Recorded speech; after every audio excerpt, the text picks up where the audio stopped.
Great.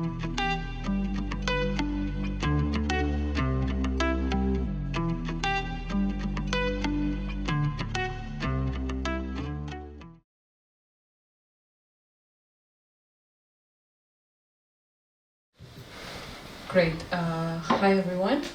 Welcome. The first disclaimer is that this panel is going to take place in English, so but whenever you have a challenge with understanding something, please stop us and we can translate all of it. I'm KADRIU. I'm a senior editor at Kosovo and Europe, and I'm really happy to be moderating this panel. Today we're going to talk about an issue that is unknown almost in this country, in this context, but luckily we're joined by people who have some experience and have done something about it. So we're going to explore those practices and explore what we can do. The topic is a collective contract for playwrights. This is the title, but we're going to be discussing about playwrights as professionals, whether they're recognized as such, what the politics of representation could be, unionizing, what are the spaces where we can, the playwrights, because I'm not a playwright obviously, can come together and assess the context in which they're working, stand against oppressive conditions, low salaries, very unstable market and whatnot. I'm not going to go further with explaining the topic, as luckily I'm joined by 4 amazing panelists that are going to help me understand the issue better, and hopefully you're gonna go home with some useful practices. Please, at any time you have questions, I would love for this discussion to be as informal as possible, so please just raise your hand and join the discussion. It doesn't have to be questions, you can just have a comment. I know we have people from different countries here, so if you have practices that you could share and exchange with us, please do so. We'd be very thankful, because I know polip this year is more of a lab, so from a lab we're supposed to lab work and get something useful out of it. Anyway, I'll introduce my panel, and I'll start with my first questions, and then please join anytime you want. Here I have JIBBE Willems. He's a playwright, an editor, translator for various companies in the Dutch-speaking area and beyond. I'm not going to go any further with your long bios. I have here JOHNATHAN METH. JOHNATHAN is a curator and director of an international network of playwrights, dramaturgs, and theater makers. He's also a postgraduate university lecturer and freelance workshop leader, theater director, and consultant. Very happy to have you here, JOHNATHAN. We have DORUNTINA BASHA, who I'm sure all of you have either seen her plays or films. DORUNTINA is a playwright, screenwriter who has authored multiple plays and award-winning films. And last but not least, JETON, a playwright, the director of Chandra Multimedia, and a creative person that we have seen so often in this theater and beyond. Anywho, earlier, just before we started this discussion, I actually started discussing with JOHNATHAN, but I've been exchanging emails with all of you, and we have 2 very different perspectives here. We have the Kosovar perspective that I think is coming from a very, as they like to call it, the both of them, a ground zero of organizing, of exploring this very issue. And we have you 2 that have experience in initiating change and have managed, the both of you have actually managed to achieve change. But one of the first issues I was thinking to discuss is with JOHNATHAN. I'm curious to hear your thoughts about where do we start this discussion as a country, as as a community that hasn't started it. So do you think it has to be from within? Do you think it has to be within institutions, cultural institutions, state structures? What do we do? I know it's a big question, but I think this is going to open set up the context a bit. Okay, maybe do I need to use this? Yeah, yes. Okay. Well, where to start? I think, as the Irish say, you wouldn't want to start from here. But seriously, I think you have to start from here. You have to start from if this is ground zero, then it won't be the only place in ground zero. In a way, the reason why I'm here is because I was in Slovenia in September, meeting with a group of Slovenian playwrights as part of a wider Fence network meeting. And they're not quite starting from ground zero, but they need to figure out how to organize themselves, because the same issues keep coming up no matter where you are, which is, what are the terms and conditions under which we work? How can we try to protect ourselves and each other from accidental or deliberate exploitation by other theatre workers or institutions or governments or funders and policymakers who, either by accident or design, are not perhaps behaving in the way that we would want them to. So this impetus to kind of come together and figure out better ways to do things, it's also partly been precipitated by, I suppose, the pandemic, and the fact that theatre in most countries that I'm aware of is in a worse state economically, psychologically, emotionally, in terms of mental health and so on, than it was beforehand. So whether out of economic necessity or a desire for well-being, this seems to me to be a set of questions that are kind of being asked in different ways by different groups of people. But I think you have to start with an analysis from the people here of, well, what's the situation, what are the circumstances, what are the needs? And then can we draw on other groups, constituencies, maybe elsewhere, to help begin to interrogate those needs and to find out what could be done.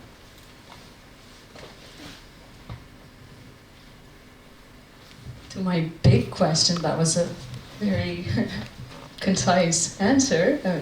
Yeah, I mean, JETON, I would like to tap on into what Jonathan just said. He mentioned that we need to gather the people.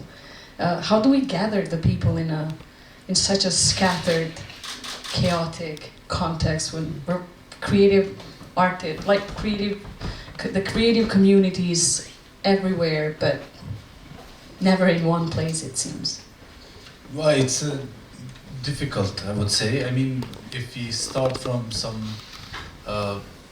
concrete information and data that we have in a year in Kosovo, we don't get to produce more than 30 shows in the whole theater scene in Kosovo. So we have 5-6 functional theaters that produce no more than 30 shows in a season, from which some 20 are international plays, translated works by mostly British or American playwrights, and then eventually some 10 are Albanian plays, from which maybe 2-3 are adaptation of novels, and 2-3 are so-called classical Albanian plays, and eventually 2-3-4 are plays commissioned or by living Kosovo authors.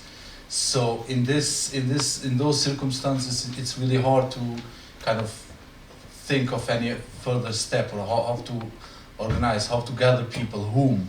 I mean, those who are active are very few. Those who have studied playwriting are a little bit few of them, few more, but then they are not active. And how do we, I mean, it's kind of really a chain of things that you need to consider. It's not only playwriting. I mean, you can of course block or say that you're creating a union and then you're blocking the one season, but then nobody will be bothered by that, because they will start to, I mean, they will just produce other place.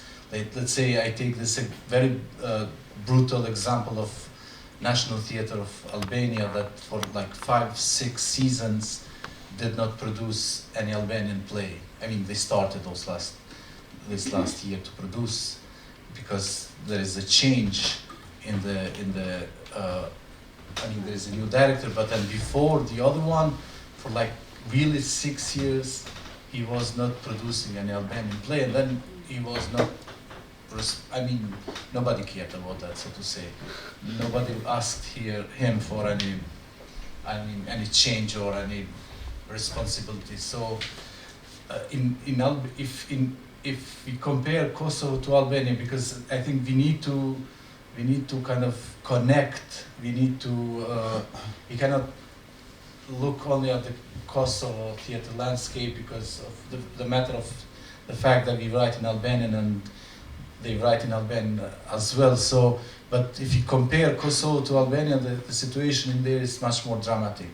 While in here you still have a school that is producing playwrights, and the Albanian plays are being produced a little bit more of young playwrights. In there, the situation is completely, in a very dramatic scale, so to say. I mean, the old generation that was active and that was writing is now disappearing. The young generation is not there because nobody is creating this young generation, and for this generation to be created, you need a ground which is not existing there. So really, from which angle do we start this discussion? I remember a year ago, there is one active playwright in Albania, Stefan Chapaliku. He was writing me an email at, I think, midnight, for reasons that I don't know, but yet we need to organize ourselves. Yes, no, I mean, we need to organize ourselves. Let's do something really, I mean, this is disaster what is happening to Albanian playwrights, and let's, the payments are, I mean, there is no structure, who is paying what, and what kind of payment standards they have, so they pay you or they don't pay you, or, I mean, absolutely it's chaotic in this direction. Often they don't pay you because they have no money. I mean, this is the classical answer you get.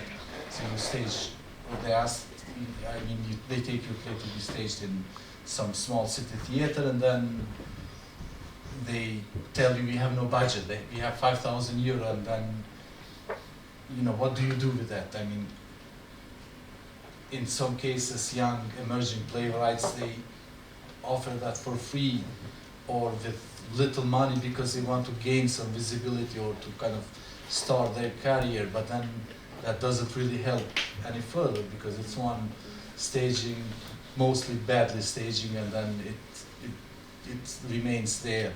So really, I have no idea how do we start from this ground zero. I mean, whom do we gather to do what? To create a union, to create a whatever, I don't know, a society of playwrights? Because in the history, in the past, until late 80s, those who were writing for theater were mostly writers, not professional playwrights. So they were associated to the Society of Albanian Writers, and so they were not considered as a theater people. This has changed when the Department of Playwriting was created at the University of Pristina in the 90s. But still, we are really, trying to figure out how do we move forward in this direction. Thank you, Jeton, for bringing up academia, because I think that it is a very important factor in preparing, in injecting this organizing within the playwrights, and that's exactly what I wanted to ask Dori. You've studied here, and so I was really curious to see whether the department helps you, prepares you to be to navigate the world as a professional, to navigate playwright as a career from which you live, or not. Like I know the legal frameworks of labor can be intimidating, and I know that they should be an important part of how you learn your profession. So I would like to know, what was it like for you when you started as a playwright, and do you think anything has changed today in the way academia approaches it? Is it recognized as a profession, or it's just still this romantic idea of they are all creatives, they're passionate, they're gonna do their jobs no matter what? Well, first of all, I enrolled at the Playwrights department at the University of Pristina in 2000, which is like 1 year after the war. So that was a very tricky period to sort of start your studies, but it had to be done, right? So that means that the institution, although it was like a derivative of the parallel education system, was kind of there, but very unstable and very not really consolidated. And the academic staff were like these professors that had like studied in ex-Yugoslav countries, like Belgrade, Zagreb, Sarajevo, and so on and so forth. So they were there like to give us like the basic, like the basic knowledge on how to write a play and how to think about a play and how to read a play. So that was more or less it, And then, of course, when you think about theater or playwriting, you don't only think about academia or like only about the school, because there needs to be like a functioning system that connects the school to sort of, the labor or like the institution. Like the system was not there, basically. We're talking about a time in our recent past, although it's been over 20 years now, when we did not even have like government structures. I mean, then at that time when I enrolled, and you were already a student then, I think, in 2000, right? There was no Ministry of Culture. It was like a department for culture that was part of UNMIC. So we always need to think, where we come from, why are we in ground zero now? And we need to think of what kind of circumstances created this ground zero, because, this is not like a place that we just discovered, right? So it's a result of many circumstances. So of course you had right after the war UNMIC that sort of, wanted to consolidate peace and blah, blah, blah, like this international intervention to bring peace and, normalize Kosovo and the Western Balkans. And then of course that, they didn't care about culture and, so they just created departments, the Department for Culture and Education, and there were some people working there. And then, like, this was supposed to be like the strong hand of the University of Pristina, like these departments that were somehow symbolically there to represent some sort of a, process that we were supposed to go through from, UNMIC, from this international protectorate towards like a consolidated state. So of course it was like the situation was like, everything was somehow working on a symbolic level. Even my university diploma, it has UNMIC stamp. Like when I look at it today, like what does it even mean, So of course, taking this into account, I don't really think that, the professors there really had some good advice at that time, I mean, definitely they could not prepare us because nobody knew what was happening around us, really. Whatever we had managed to build and maintain in the 90s, when there was a parallel system, it kind of collapsed. Even that collapse was not really, a good, it was not like a good model of, building something. So basically, the question that was then, it's still valid today. How do we build, right? Like where do we put the foundations? And then another thing that I think connects to that, I hope, and that I think is like a major problem is that, I think generally as a society, as a collective, we don't really recognize playwrights' work as work. And that's not only, for the theater sector. I think it goes across different sectors in the arts and culture that, what people create and produce is not really necessarily work, right? Because you're kind of like you're in some sort of debt, to some sort of national, culture and like you have to create and contribute, So why is that like? How is that work, And just to bring a concrete example, which I think is interesting in this context, is like just recently that the Ministry of Culture decided to purchase art. And then, they would publish these lists of artists that made it in the round of, artists that their work is going to be purchased for the national collection. And there was so much public outrage, that public money is going to art, And it's a very good example that shows that we really, not even ground zero, we're really we have some very basic concepts that we need to discuss collectively. Thank you, Dori. And having JIBBE here from a different context, I would really love to draw a comparison between what you've been taught or what playwrights are taught in the context you're working in, and is it any different from what Dori just said? Well, not in the way that we knew what we were going into when we graduated. So I didn't really know anything about the working field when I began playwriting. So we weren't taught that as well. I also think that's because you have to learn so much about yourself when you graduate and start working in the field, and the field is so big and diverse and diffuse that it's almost impossible for teachers to teach, and you have to have a lot of different sources for your information. So I am a guest teacher at different theater academies and playwright academies, and I think guest teachers are very useful to have information because it's always a very personal information. How do you do the things?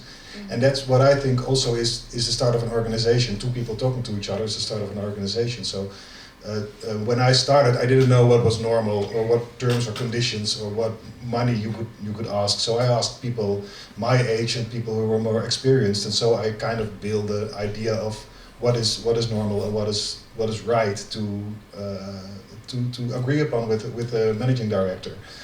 And now I'm a bit more experienced as a writer, and I've had a lot of help, so I find it important to pay back. And I'm with the Authors Association now, and we are trying to make a new standard contract and standard fees, so people can have like a context or a basic thing to refer to when they have negotiations with the managing director.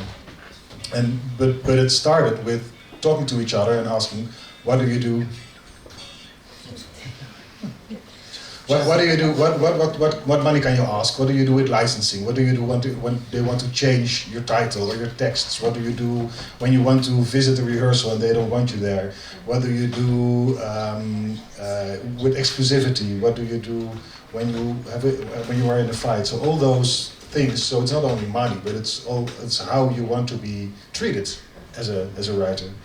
And I think one of the things I learned when I did a course in negotiations is that in the end you have the same objective, making a beautiful play, and you have the same interest, but you have also other interests you can trade to get there. But to do it together is an interesting way. So now we are negotiating with the producers, with that are on the other side of the money chain, to have a mutual agreement on things. But it starts with talking to each other. What do you think is normal? Because in the beginning you get screwed over so much. You're working for free, and you're working and you give away your rights and things like that. And maybe that's important. Maybe that's the mud you have to go through to stand up. So it's not. I'm not sorry for it. But I do think it's important to have knowledge and information and share the knowledge and information among your colleagues, your playwrights, and to be honest and to talk about money and to talk about the things you're doing right and the things you did wrong. And I'm not talking about blacklisting some companies, but a bit of warning each other for those persons, because I believe we don't have to fight for the scraps and be competitors, but we can make a bigger meal together as playwrights. I will definitely ask you later, step by step, how you did the negotiating, because I think it's an amazing and inspiring experience, and I'm sure many of us have so much to learn about it. But before we move away from the academia, since It's a 2-year process, so I don't know. yeah, slowly. But I would love to talk to Jonathan about the role of academia, since you're a lecturer. You know, there's always this dichotomy between grassroots organizing and academia. How do they come together? What their role is? So I'm really curious to see how you see this, and what do you understand your role to be as being outside, but also being inside the academia. Okay, so I should say that I'm not really an academic. That's the first thing to say. Academia is a necessary part of my freelance funding life. But the reason why I work in academia is because I don't work in academia. And by that I mean that what's valuable to the people I work for is what I do outside the university, not inside. So probably the best way for me to talk to your question is not what I do now, but what I have done previously. So for example, 10 years ago, I looked after the MA in Writing for Performance of Dramaturgy at Goldsmiths for 18 months. And so in that sense, I was working directly with postgraduate students kind of entering the profession or trying to move further into the profession. I mean, before that, for 15 years, I'd worked as director of a small grassroots organisation responsible for growing a playwriting culture from the bottom up in a country that is fairly globally renowned for having a long and strong tradition of playwriting, but nonetheless, it was felt necessary to have an organisational mechanism from the grassroots upwards to both grow and diversify the playwriting talent. So that's the kind of context in which I'll try to address your question. Unlike JIBBE's experience, I was very clear that I did not want my playwriting and dramaturgy students to leave the programme without a very clear sense of the necessary time they would need to commit to understanding how to think about themselves in relationship to a constantly shifting landscape, and the need that they would have to curate that position within the landscape. And that meant access to information and knowledge of different kinds and different forms. So some from websites, some from periodicals, some from social media, very much from peers that, as JIBBE said, you would go and talk to and go, how did you do this? But also from formal bodies insofar as they exist. And because the UK is a free market, there's never just one, there's always lots, and they all kind of overlap and intersect, and so you've got to navigate your way through. But there's lots there. It's much less well curated than it was 10, certainly 20 years ago, because we've had a right-wing government for the last 14 years that has systematically disinvested in infrastructure, because the economics of lottery and taxation have meant that now all project funds in England, for example, are funded through the lottery as opposed to national taxation, which means that they cannot be used in a kind of proactive, strategic, artist beneficiary way. They must simply be applied for in a big open pot. So the reason why I mention this is because one's always got to reckon with the macroeconomic context of any particular set of circumstances, either in your country or in the times in which you're operating. So obviously, they will be very particular to here and now. But let me step kind of sideways and backwards a little bit into this kind of professional-amateur split idea, and how do we make a start? So the first thing I would observe is that all professionals begin as amateurs. And almost all professionals don't go straight into a well-paid scenario. They're going to start by offering their labour in exchange for something, and that you've got to probably work out what that something is if it's not cash money. So what kind of advantageous situation might you want? Is it the prestige of the institution? Is it the artistic credibility of the people that you're working with? Is it the political nature of the project to which you are jointly committed? But whatever you're doing, there should be somehow a concept of fairness and equity. So this idea that if we're all working for nothing, then we're all working for nothing. If we're all working for 10 euros, then we're all working for 10 euros. If we're all working for 100 euros, then we're all working for 100 euros. And in a way, this is part of what you were talking about with JIBBE, which is negotiation. How to think about negotiating, how to think about your place within it, how to think about yourself as an individual, but also part of the collective. And partly that's just like any kind of exercise. It's just like a gymnasium for flexing those muscles, where you get used to talking about that. So probably the place to start is like here, over some beers, once a fortnight, where anybody can come and talk about any aspect of any of that. And in a way, that's how it starts. As Jibbe said, it's two people begin a conversation, and out of that, you start to attract other people who might have something to offer in that conversation. Now, can academia help with that? Well, I think it can, if it wants to, because often it has a bar or a space, and sometimes those are at a premium. Sometimes it might have other students from other faculties who don't have that as the main focus of what they're interested in, but then hear about it and go, oh, I'm just going to go on to this evening and see what's happening. So I think in that sense of non-formal and informal learning, I think academia absolutely potentially has a role to play. But it just needs an energy or a curation from people who are prepared to see that as part of academia's role, beyond the kind of, well, you know, this is the syllabus, this is the curriculum, this is what we have to teach, these are the qualifications, which is a sort of necessary part of academic life, but hopefully only a subset. Thank you. Oh, we have questions already. Cool. Do we have any other comments, questions besides this one for now? I don't know, maybe you had this lesson planned, but I'm just... Hi, Aurelia. I'm just interested because we're talking about the role of academia, but I would like to ask for cases that you are aware of the role of the public theatre institutions in actually creating platforms, because this is where I believe there is some sort of potential for it to start here, to create a system, like platform for young playwrights, to actually frequent the theatre.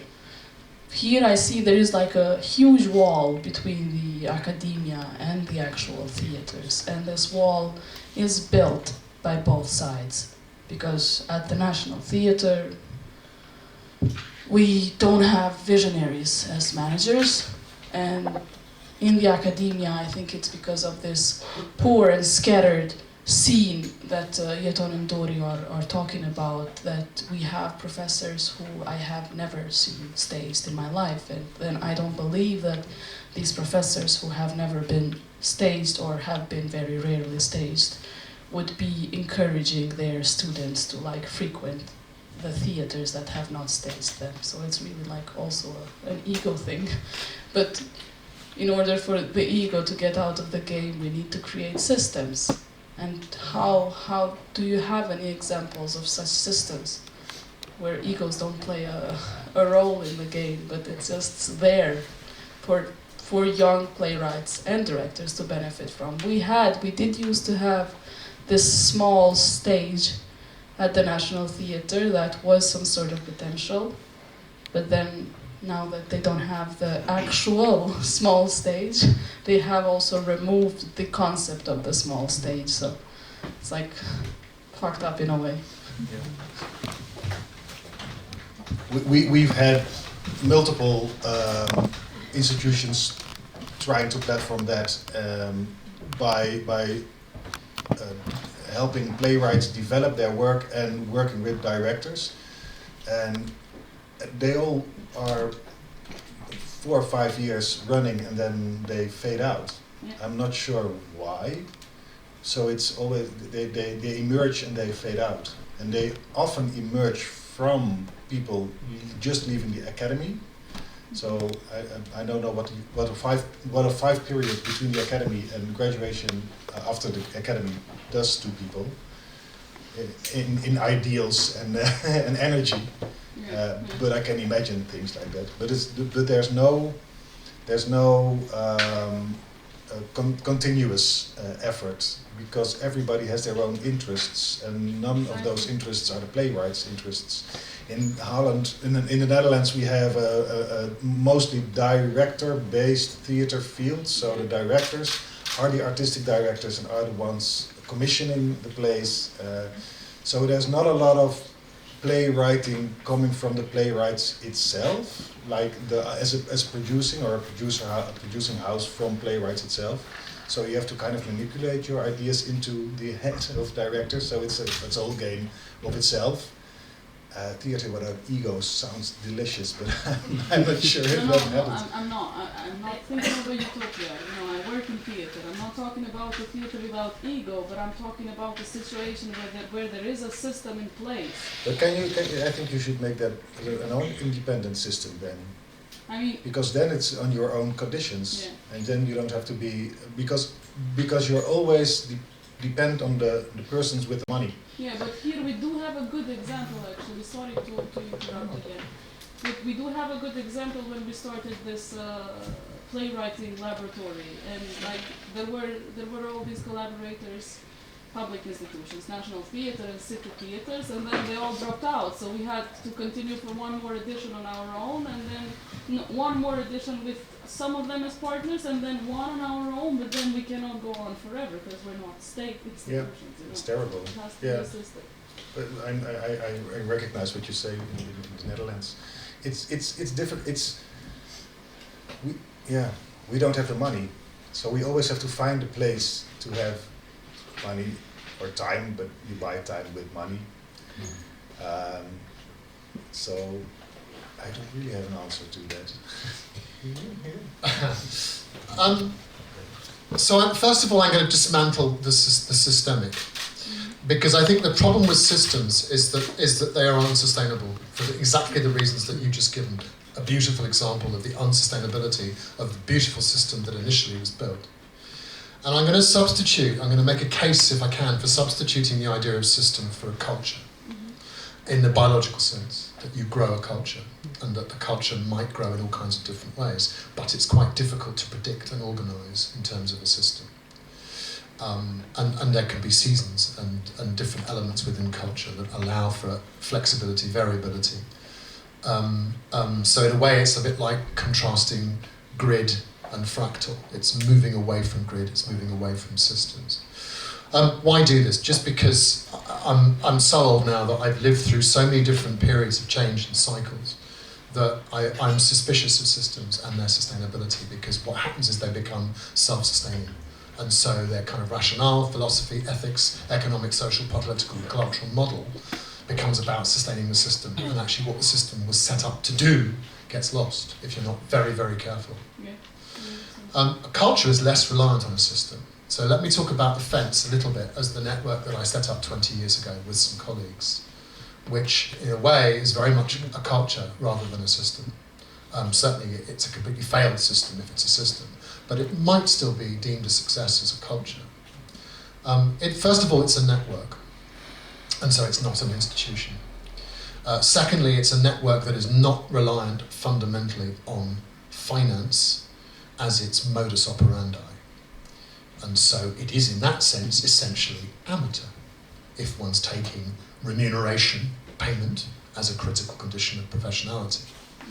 However, participation within the network requires you to be working at a professional level, however that might be demonstrated. And the currency is not money, it's relationships. And it's decentered, and it's not controlled, and it's not systemic. But it's a culture in which people can come together, find out who's interesting, and then they go and make something happen because they're interested and motivated to do so. I'm back to that amateur-professional spectrum. And I don't know what you find, but I think about Vittorio De Sica, the great Italian filmmaker who some of you may know, made Bicycle films, but was also a kind of romantic leading man within Italian cinema, because that's where the money was, that's how he made his bread and butter, that's how the Bicycle Thieves got funded, because he could afford to take the time out from being a successful, well-paid romantic leading man in films that weren't particularly interesting to him to make Bicycle Thieves. So even someone at Vittorio De Sica's level is constantly navigating and negotiating and moving along that professional amateur axis.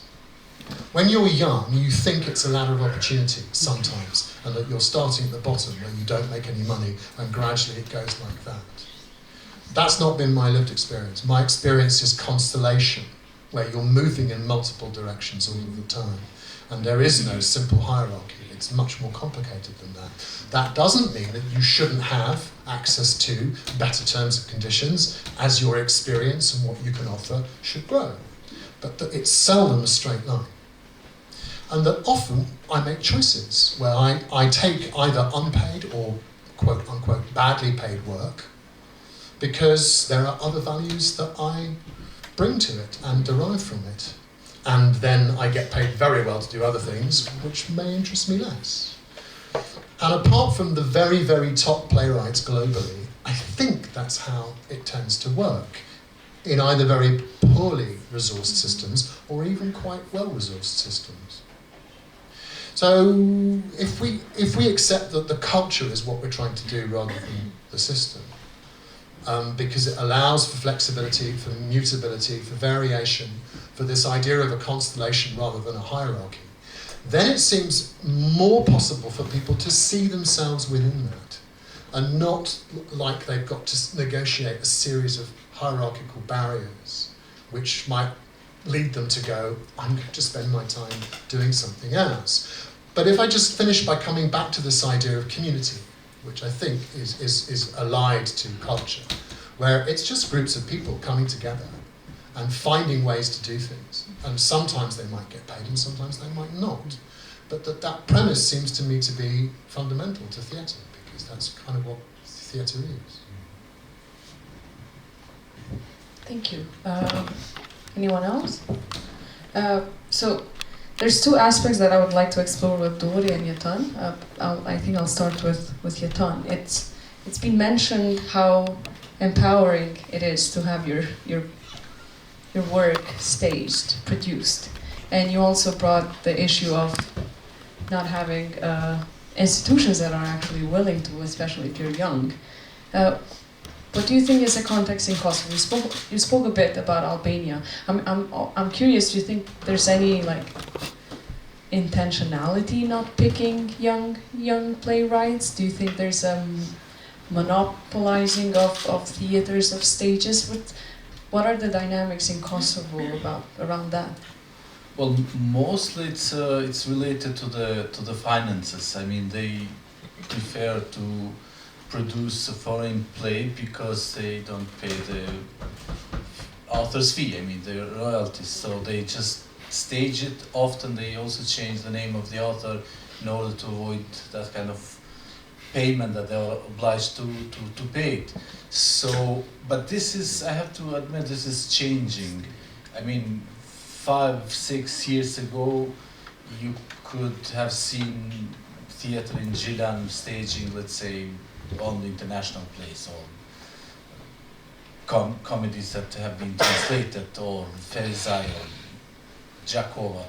This has changed in the last years, and now they are aware and they are, they know that they need to, no matter that still they do it for the politically correctness, as a tick, but at least they know that they need to program at least 1 or 2 Albanian plays. And I think it has to do with education. So education is a key word.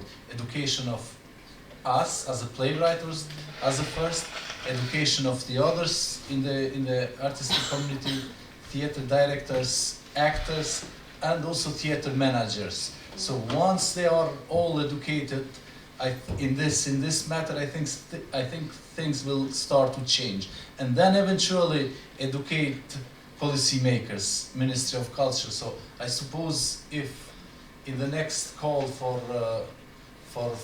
theatre projects, if Ministry of Culture or any other funding body has a kind of demand like 60% of the project of the theatre plays that will be produced or should be of the Albanian original plays, or if you apply with an Albanian original play, you have higher chances to get the money. So this kind of things might eventually help to change the whole To create a culture. ecosystem and the way how playwriting is perceived at the moment.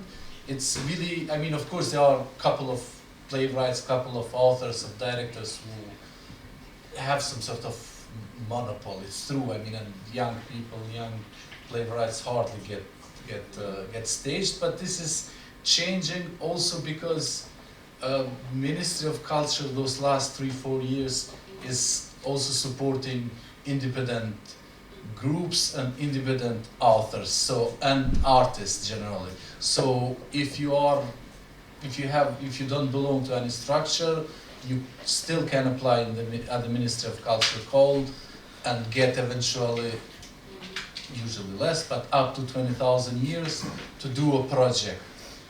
In there, of course, there is also a hierarchy, and then if you are young, your chances are low, but still the possibility is there, and I think this will eventually bring a change in this direction. And then next phase should be creating some standards, as they've created in the Netherlands. How do we? I mean, what is the minimum? How much is? We were discussing today on commissioning plays. I mean, most of the plays that are written in the UK and Britain are commissioned. That's the system, you know. You are a theater, you commission a play, and then the playwrights, you get paid for no matter if the play maybe it's not going to be staged, but you get the money for writing the play. And this is completely or still unknown system in here. I mean, National Theatre eventually might commission you, but you won't get any extra money for the commissioning. You get the money because the play will be staged, and that's it. So it's really still very confusing, very chaotic system. I mean, there is no system at all. So, but the way how it is working is very chaotic and, you know, improvising things. And it's based on individual skills and the way how you navigate into this. Yeah. Sorry, I just need to correct one thing. Jeton said, just to be clear, the British system is also chaotic, but it's chaotic differently. Yes. So theatres that want to put on a new play will typically commission a new play, and the writer will be paid for the commission. But there are also many, many, many hundreds more plays that are written speculatively with no remuneration by playwrights because they want to try and break in, they want to win a competition, they want to see if they can find a home for their play.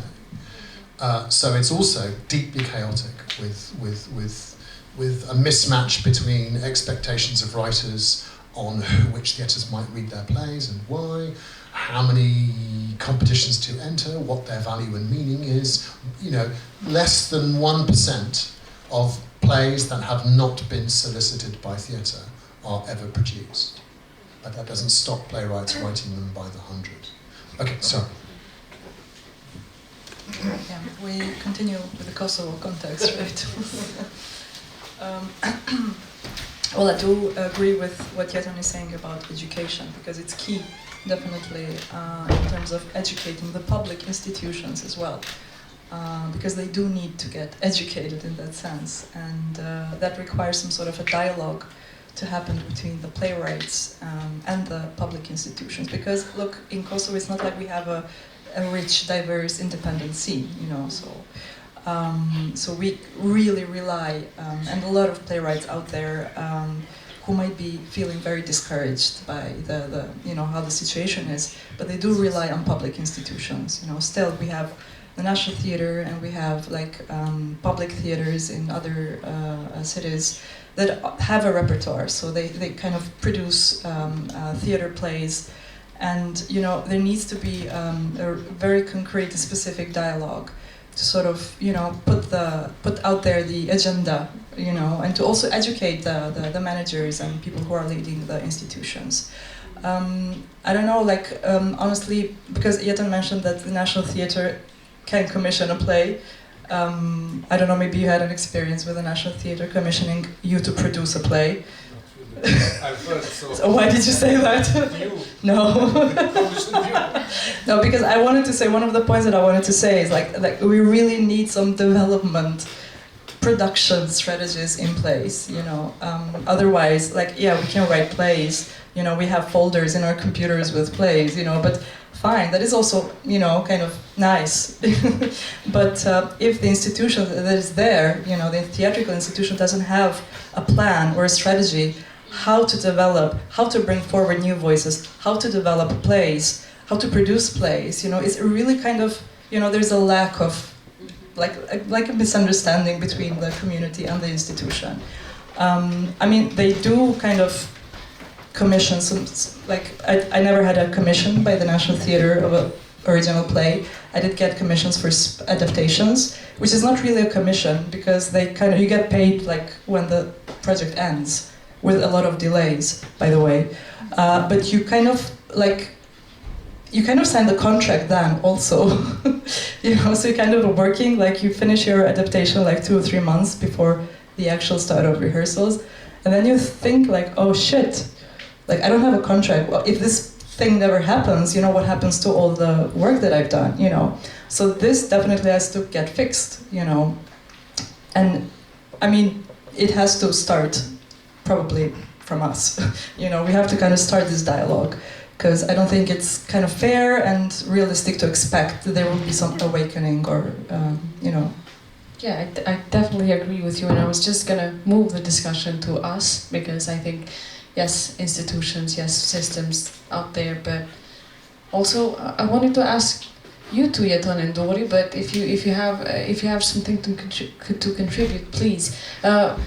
I'm thinking you have these complaints, very valid, and you're established playwrights. We all know you. You've been staged everywhere.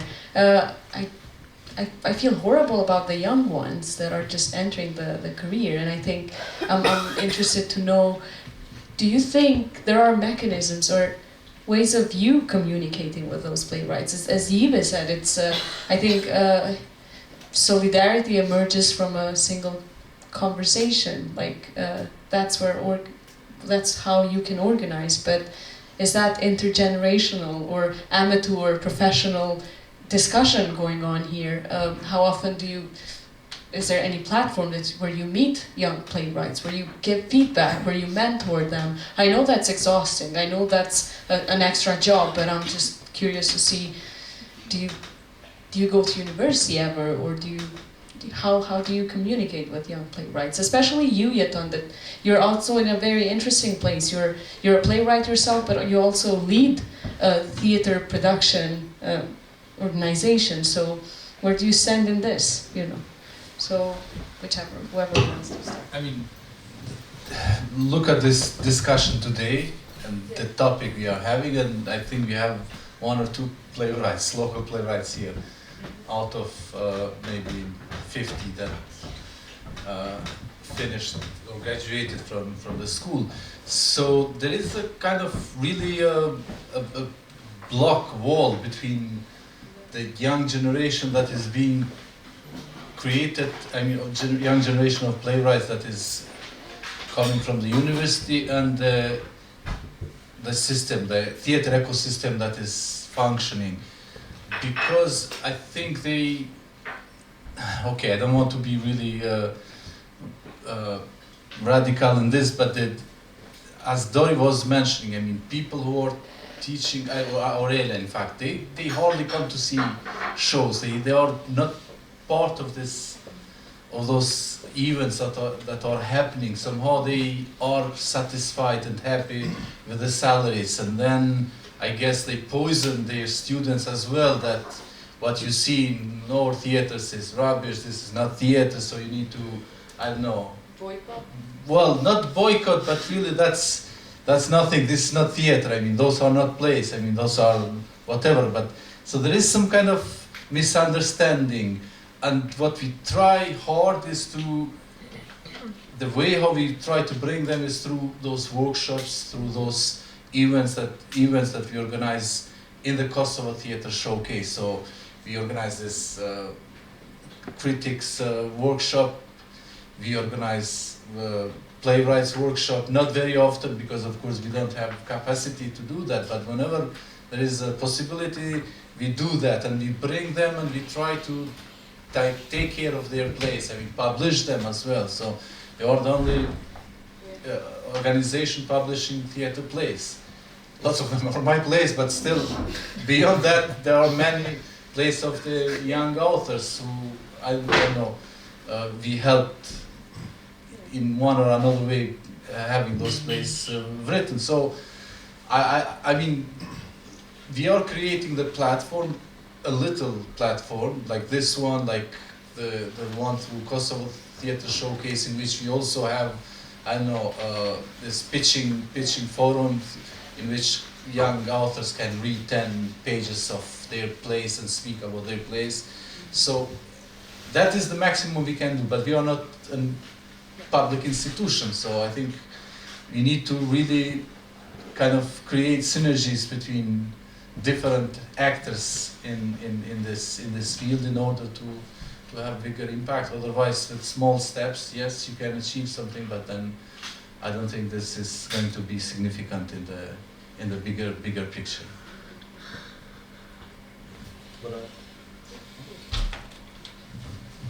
What I also think is that I feel that as I've been working for a few years, I feel that I have an obligation to younger playwrights to help them. So people can email me and have a coffee with me. I can open up my network if they say I would like to work with that director and I know that director. I can introduce them by email. There are a couple of young playwrights I coach with their writing. So I feel that we can also outside of institutions help each other sometimes it's more intensive, but sometimes it's just opening up your network and sharing your connections. I really believe in paying it forward, so I hope by helping them they will help others later on in their career. And the mycelium network or culture you were talking about, I really believe that we can change things by that way. So can I get your commitment that any playwright here that wants to write to you can write, all of you, and you'll help them? Of course. Wonderful. If I can. Great. Gorgeous. No, but really, there are other, like we have this aerodrome. I mean, there is this aerodrome that is active and is functioning. Also, the Albanian language committee is active. So twice a year there are calls for plays, and this last year we received only 7 plays. I mean, written by Albanian authors from Kosovo mostly. None of them came from Albania. But I remember 2 years ago, a colleague from the young generation, he wrote a play and he won the first prize in this aerodrome call for the best play that was selected by the Albanian committee. And then I was really just helping sending the play to the translator. So the play got translated in French, in German, and the playwright was writing me, why do you do that? I mean, he was surprised. No, really, because there is this idea of being very egoist. So whenever there is a chance, you do it for yourself. And then he was saying, why are you doing this? He said, because you got the competition, you won it, and then why not? I mean, I'm just forwarding, I'm not doing. So he was really surprised that somebody is helping him, and I was not doing anything really, just sending the play, which to him it meant something, I guess. Yeah, but we're making a stronger network together, so we benefit all from helping each other.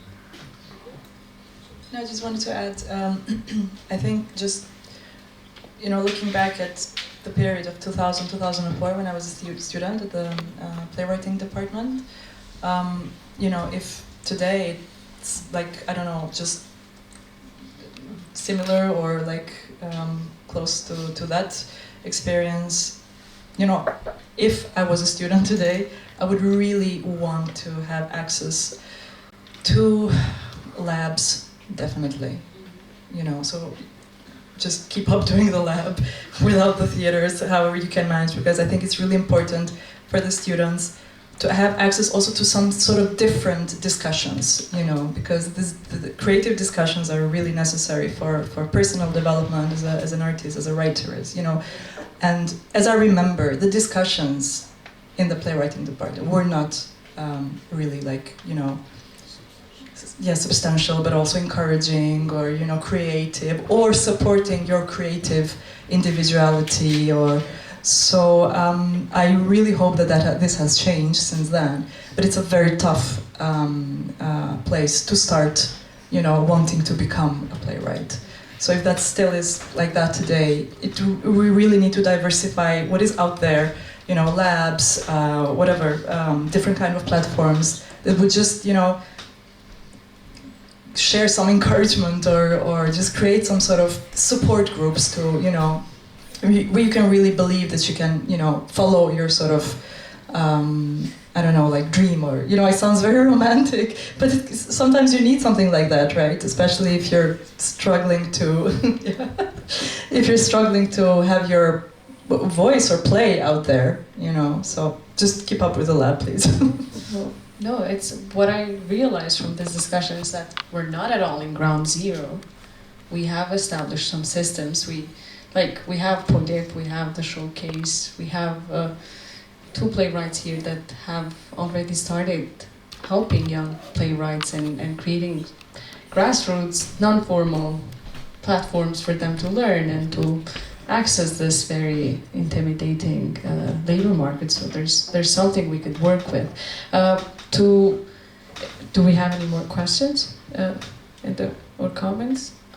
I would like to bring our discussion to a conclusion by actually bringing the 4 of you in this solidarity networking spirit, and I would like to, like JIBBE, you have this experience of negotiating a collective contract in the Netherlands. Jonathan, you've mentioned the network you have created. You've mentioned that in the European Parliament there's a greater motivation, I think, to actually formalize or support the conditions, better the conditions in which creative workers work. And but of course, we spoke earlier. Kosovo is not in the EU. But very often we do what the EU dictates us, and I choose dictate very deliberately. So, what could be a way we could come together and have this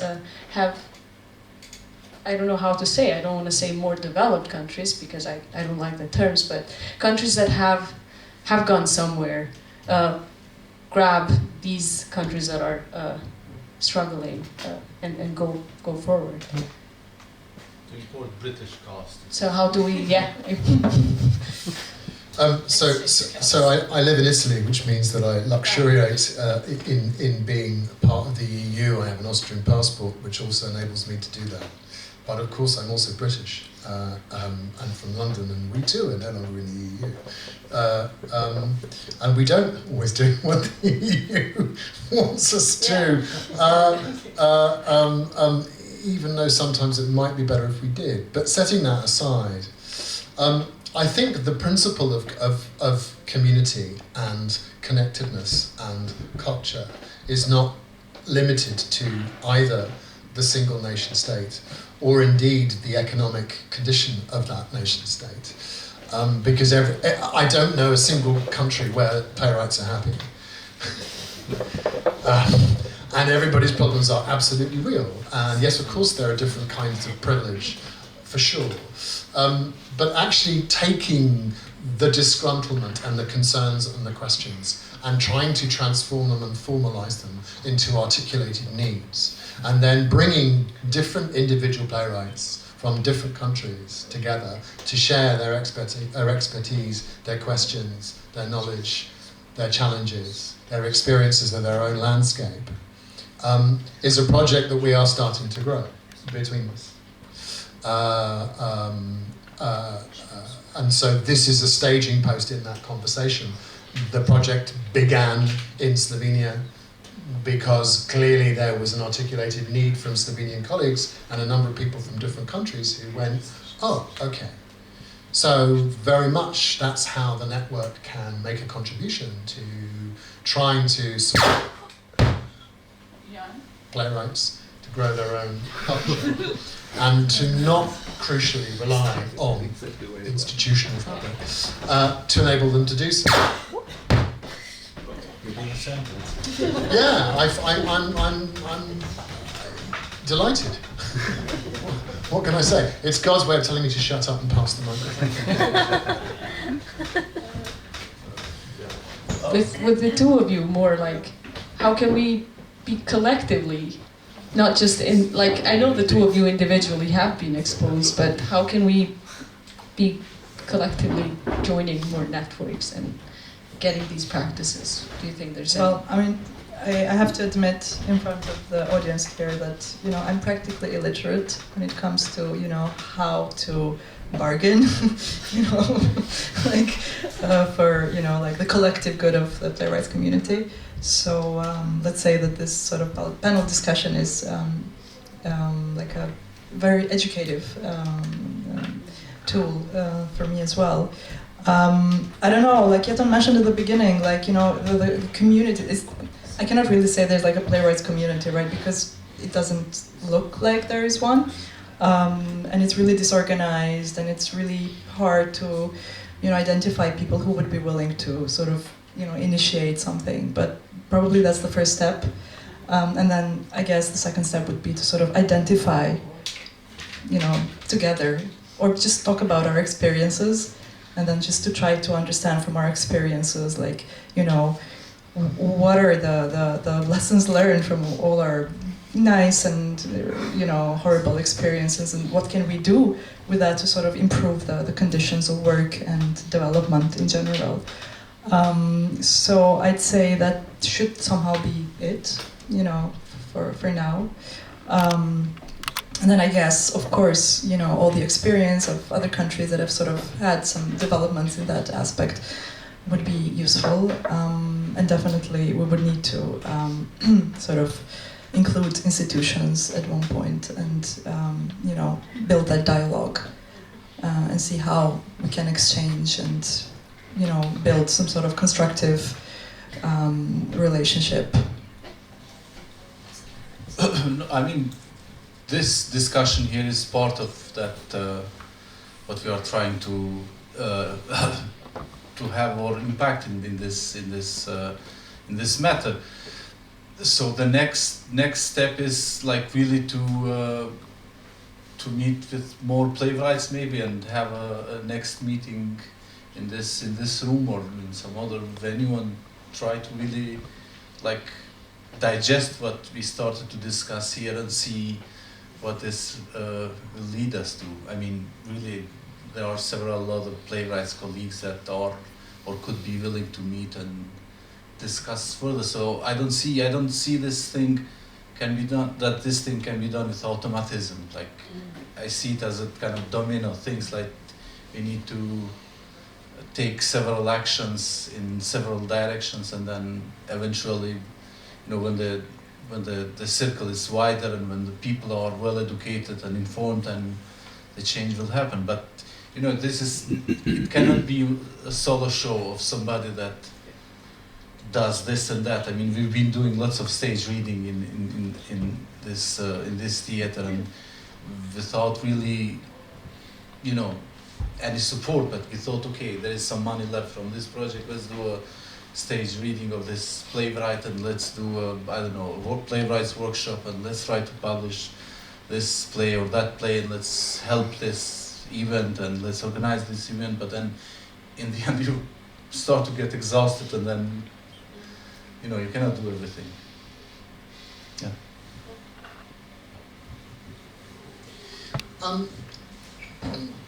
Sorry, did you want to say something? No, yeah, I thought talking about the educational part of it and the informal part of it. There's also a formal part we do with the Author Society. We organize courses in negotiations for playwrights, courses in authors' rights and things like that. So the business side of the work we also organize, which is very important because information and knowledge is everything.